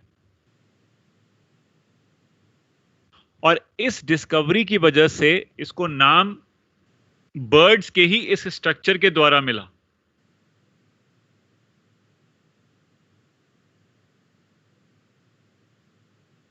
है ना?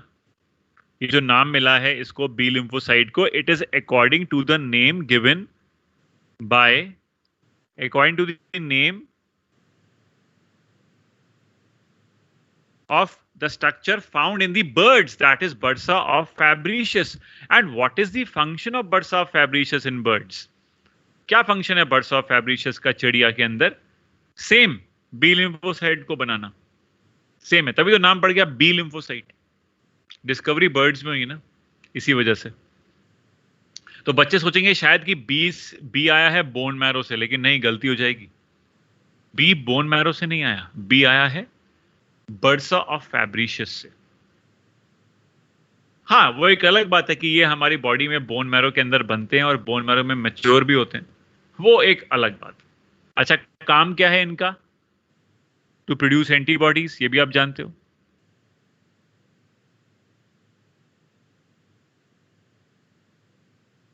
और जैसे मैंने बताया भी तुमको कि बी लिम्फोसाइट के ऊपर एक रिसेप्टर है ना, IgD एंटीबॉडी। अभी तुम्हें याद होगा, मैंने बताया था IgD is there on the B cell. ये IgD क्या करेगा? ये एंटीजन रिसीव करेगा, और एंटीजन रिसीव करते ही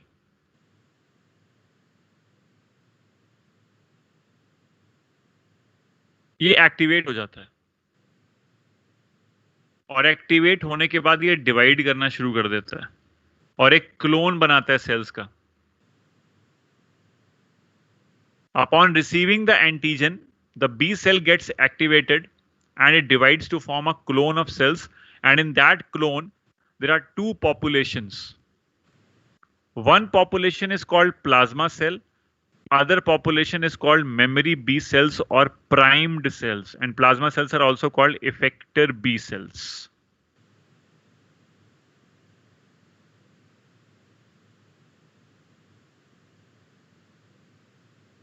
तो जैसे ही एंटीजन रिसीव हुआ तो बी लिम्फोसाइट एक्टिवेट हो गया और एक्टिवेट होने के बाद उसने मल्टीप्लाई किया, प्रोलिफरेट किया और मल्टीप्लाई करके जो पॉपुलेशन बनी उसमें दो टाइप हैं. एक है plasma cells, effector B cells. दूसरा है मेमोरी बी सेल्स और प्राइम्ड सेल्स. बच्चों, और अब प्लाज्मा सेल का क्या काम है? प्लाज्मा सेल के पास रिसेप्टर नहीं होते, मतलब सरफेस पे कोई भी रिसेप्टर नहीं होते. मतलब इसका मतलब ये कि प्लाज्मा सेल अब एंटीजन रिसीव नहीं कर सकते. एंटीजन बी लिम्फोसाइट ने ऊपर रिसीव कर लिया, अब प्लाज्मा सेल रिसीव नहीं कर सकते. प्लाज्मा सेल का सिर्फ एक ही काम है, क्या? एंटीबॉडी बनाना, और कोई काम ही नहीं है. और ये एंटीबॉडी कितनी बना सकते हैं? 2000 से 20,000 प्रति सेकंड. 2000 से 20,000 प्रति सेकंड की रफ्तार से ये एंटीबॉडी बना सकते हैं.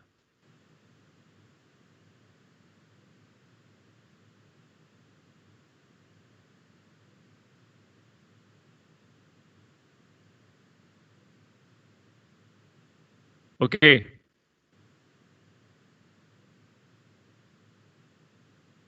और इनकी जो जिंदगी है वो बहुत ही कम है, लगभग 5 से 6 दिन. 5 से 6 दिन ये जिंदा रहेंगे और एंटीबॉडी बनाते रहेंगे. 5 से 6 दिन के बाद ये मर जाएंगे. जो दूसरे सेल हैं, मेमोरी बी सेल, ये इनके पास रिसेप्टर होता है. भाई इसके पास तो नहीं होता, चलो बात खत्म हो गई. इसकी जिंदगी 5 से 6 दिन की, सिर्फ एंटीबॉडी बनानी है, फिर मर जाएंगे. लेकिन जो दूसरा सेल है ना, मेमोरी बी सेल, इसके पास रिसेप्टर है जी. इसने, और ये रिसेप्टर जो है ना इसके पास, ये उसी एंटीजन का है जिस एंटीजन को इसने फेस किया ऊपर, जो मैंने ये एजी लिखा है ना, इसी एंटीजन का रिसेप्टर है. मतलब इसी एंटीजन के एपिटोप से जो बना होगा रिसेप्टर, वही है इसके पास. अब अगर इस एंटीजन का दोबारा अटैक होता है, देखो मैंने यहां पे लिखा same attack, I mean second attack, sorry, of the same antigen. Second attack of the same antigen अगर होता है, मेमोरी बी सेल के ऊपर रिसेप्टर नीचे बनाया मैंने, मेमोरी बी सेल को डायग्राम, उसमें रिसेप्टर लगा दिया पर्पल कलर से, और सेकेंड अटैक हुआ है सेम एंटीजन का, इसे रिसीव किया,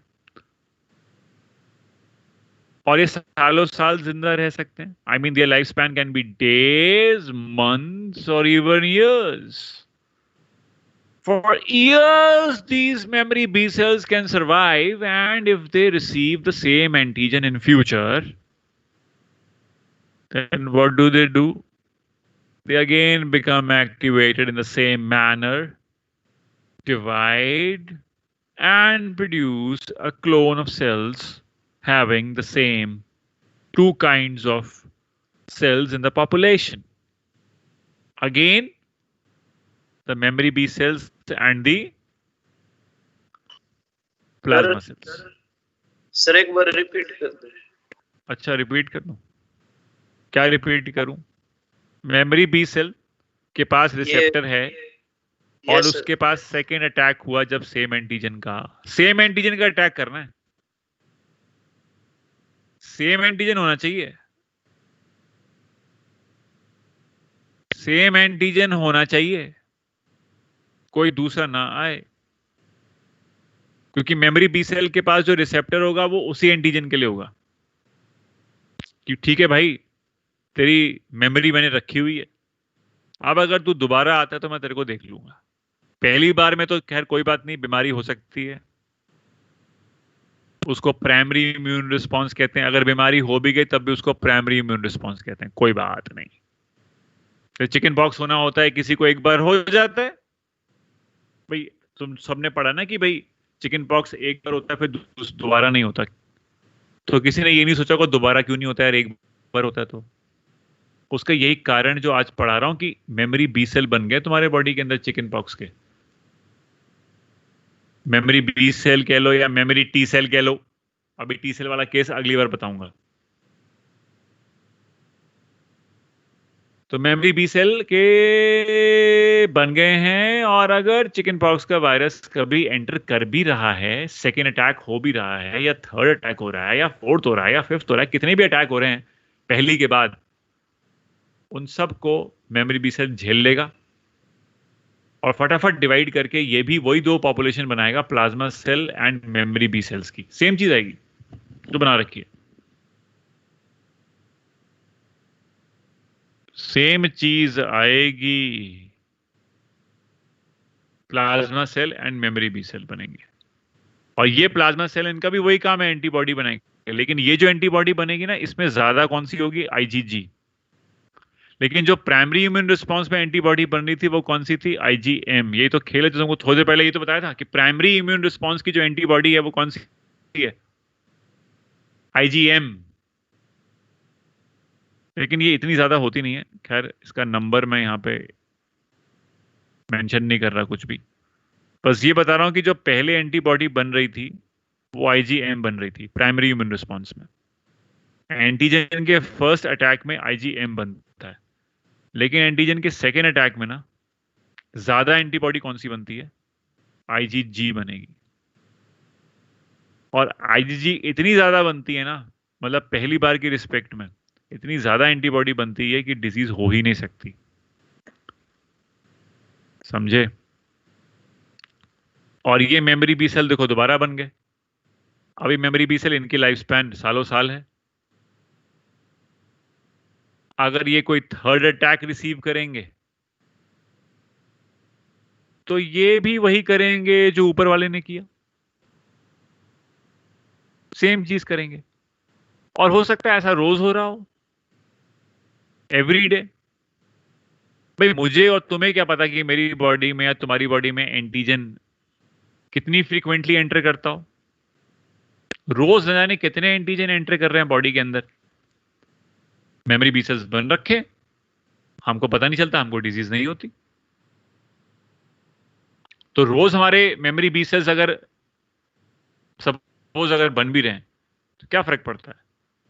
ऐसा नहीं कि मेमोरी बी सेल्स के का लाइफ स्पैन मैंने लिखा कि भाई कुछ दिन है, फिर महीने है, साल है। तो दिन महीने साल अपने कंप्लीट करने के बाद ये मर गए, हाँ बात सही है, दिन महीने साल अपने कंप्लीट करने के बाद ये मर जाते हैं, करेक्ट है। लेकिन इसी दौरान उनको एंटीजन मिल जाता है और ये फिर से डिवाइड करते हैं और फिर से नई कैटेगरी बना देते हैं मेमोरी बी सेल की।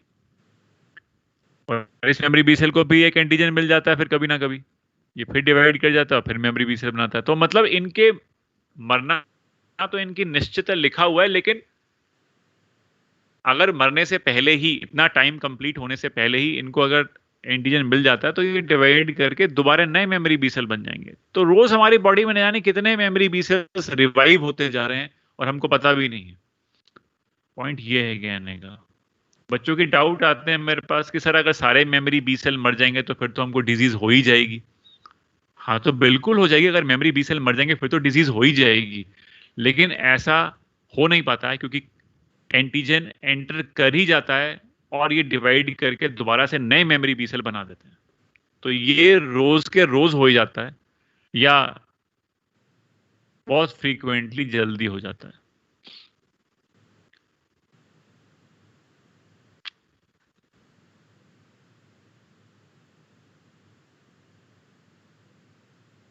ऑटोजेनेसिस, स्पेसिफिक कंडीशन। ऑटोजेनेसिस अपने आप ये बनते नहीं, अपने आप ये डिवाइड नहीं करते मेमोरी बी सेल, ये कभी भी डिवाइड नहीं करेंगे जब तक एंटीजन नहीं आएगा। तुषार अग्रवाल जब एंटीजन आएगा तभी ये डिवाइड करके अपना क्लोन बनाएंगे, वरना नहीं। B cell will divide only when it will receive the antigen.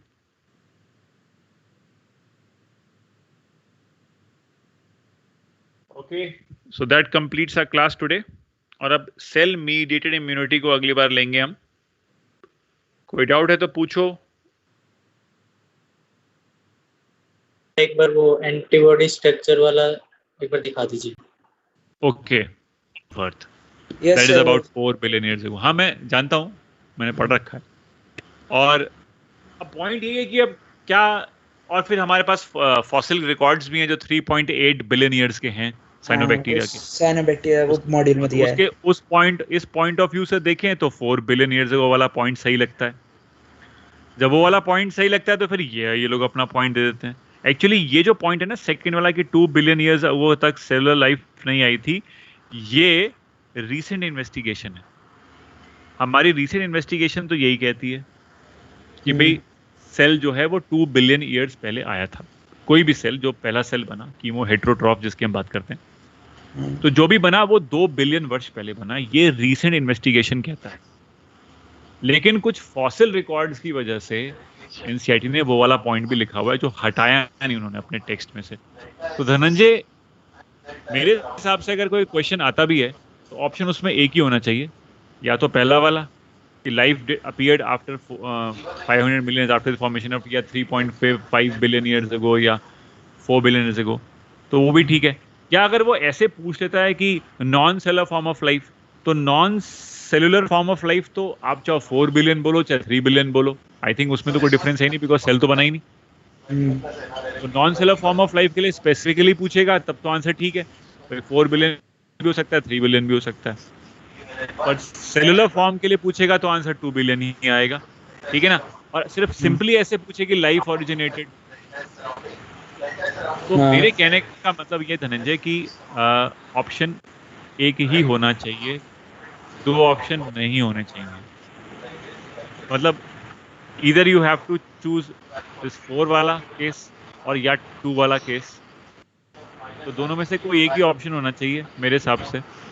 Otherwise फिर वो क्वेश्चन कॉन्ट्राडिक्टरी हो जाएगा और फिर नीट को लग रहा है कि उसमें सबको पूरे नंबर देने पड़ेंगे।